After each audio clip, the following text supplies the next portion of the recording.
What's good, Kwizzy fam? Welcome back to my channel. It's your girl D, and we've got Elora with us. Say hello. No? Okay, she's not interested. We just did another video and she's just like, and she's done with the camera. But anyways, today we'll be talking about how to grow your hair, or rather, how to help your hair retain length. So I'll be giving you guys tips on what to do to keep your hair growing. Some of these tips I researched, and some I have been using. I did have longer hair before I had natural hair, guys. Do not try and judge me based on what you're seeing, because I had longer hair but I cut it because I wanted to go natural. And yeah, what happened? Yeah, let's get into this. What happened? Yeah.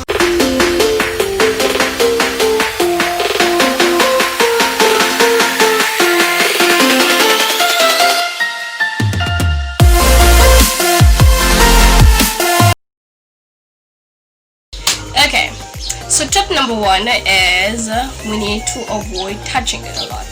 Okay, so why is this a problem? So as with natural hair, we have this tendency of, if your hair is open, you want to be curling and playing around with it like it's a toy. Like you'll be talking and your fingers are just up in there.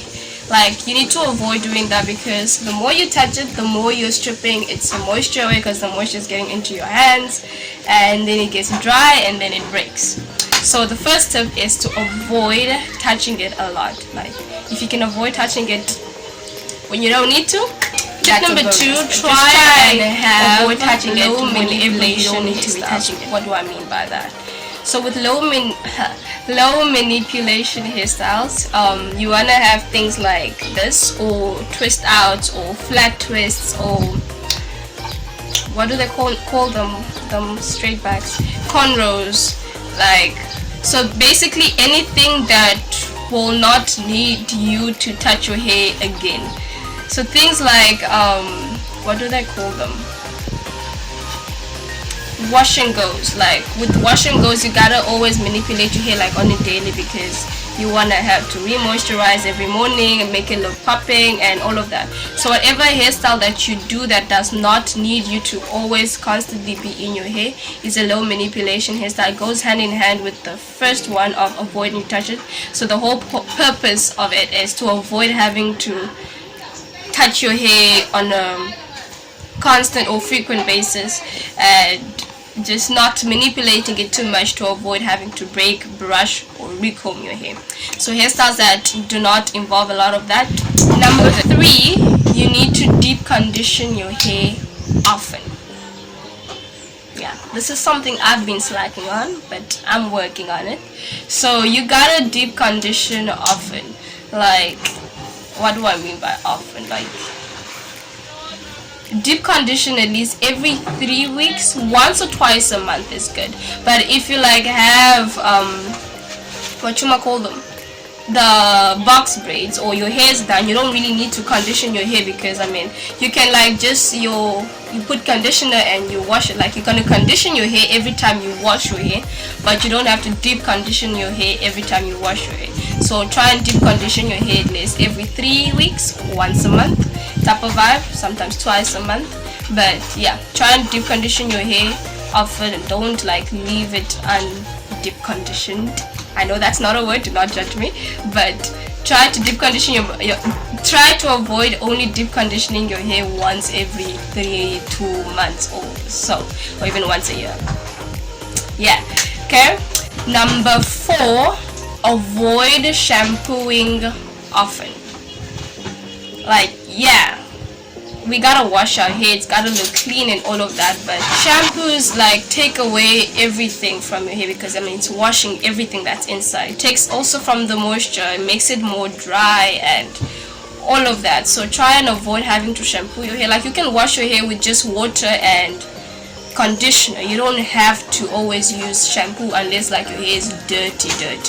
Like, if it's not dirty, you don't really have to use shampoo with every time you wash your hair.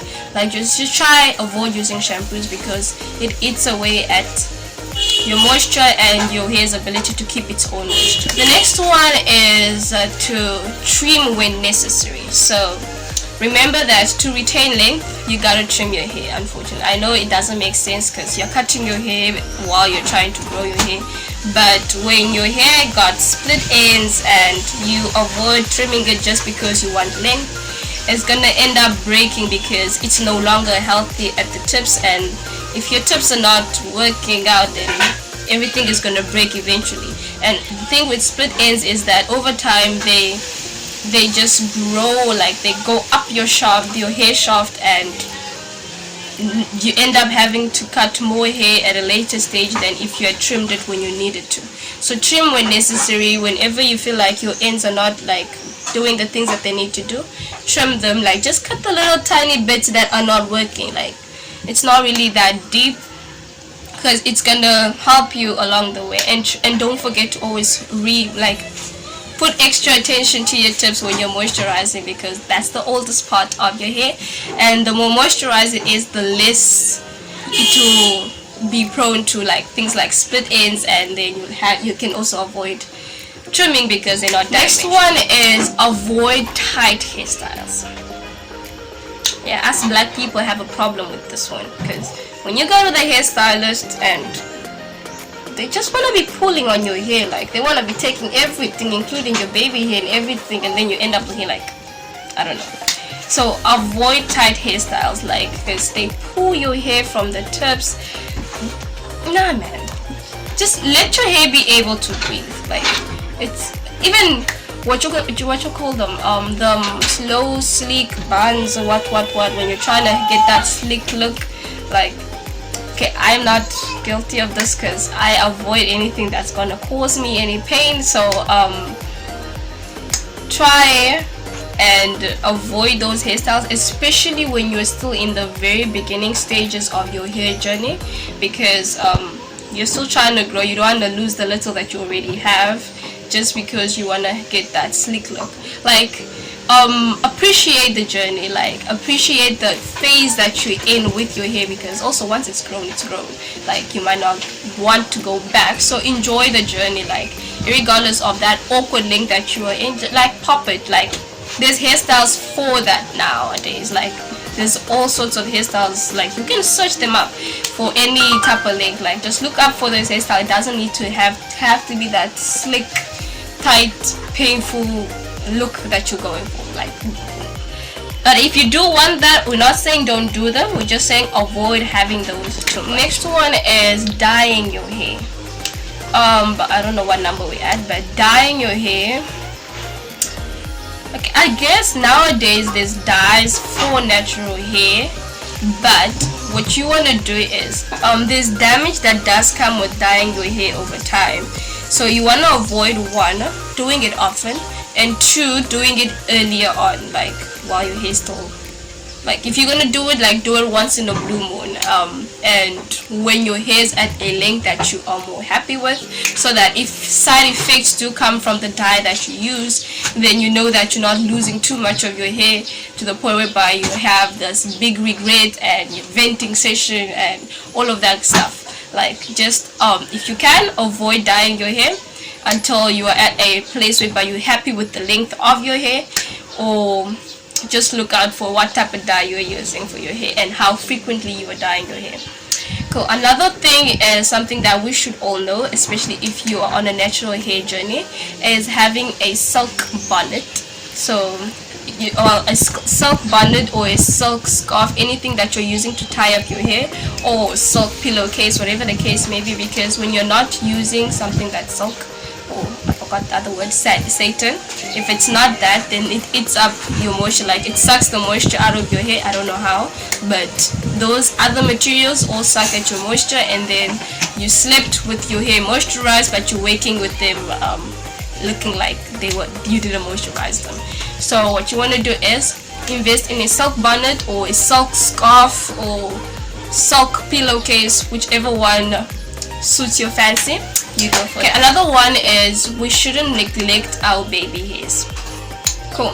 What do I mean by that? I guess that's self-explanatory. So your baby hair, I don't know if mine are visible in this video right now, but just try and look after your baby hair. When you're busy moisturizing your hair, moisturize them as well, because they are also hair and they're trying to grow. And if you neglect them, then they're gonna die out and you're gonna end up looking like you've got a receding hairline or something. But we're not gonna talk about that now. Anyway, so just don't neglect your hairline. Moisturize them as well. Look after them as well, just like you're looking after your hair, because if they are popping, you also look like they add to the whole complete look of having natural hair. So look after them as well. Another thing to go along with not neglecting your baby hair is avoid using toothbrushes when you when you're busy trying to style your hairline. Your baby hair. When you're busy trying to style your baby hair, avoid using toothbrushes, because what we've noticed, or what the natural hair community have noticed, is that when you're using a toothbrush to style your hair, you end up finding that there's hair pieces that ends up getting plucked out by your toothbrush. I don't know how or why, but baby hair already small. You don't want to lose the little that you do have. So try avoiding that. You can use like a fine comb. I have one, but I don't have one close by. I'll insert a picture of the one I have. Like, you can use that. Like just a small comb, like just use that. It also works. It doesn't have to be the brush. Like, you don't have to use toothbrushes for your hair. Like, there's a lot of alternatives that you can use. I'm gonna insert a picture, and then yeah, rather use that. And lastly, what I would advise is learn to do your own hair, because it's hard finding someone who can do natural hair, because you find that they want to blow your hair first before they do a certain style. Like, you need to blow out your hair, or you need to do they want to use heat on your hair, and all of, like, it's a struggle as with natural hair to find like someone who knows how to manipulate our hair the way that we want to. So rather learn on your own. Like, you're gonna suck in the beginning, like we all gotta start from somewhere, but as you go on, like, it gets better, and next thing you're popping. Like, if you look at all the YouTubers that have been doing hairstyles like from the very beginning, you can see their progress, like from the way they started to the way they know their hair right now. When they do it on their own, it's better compared to when they're always depending on someone else.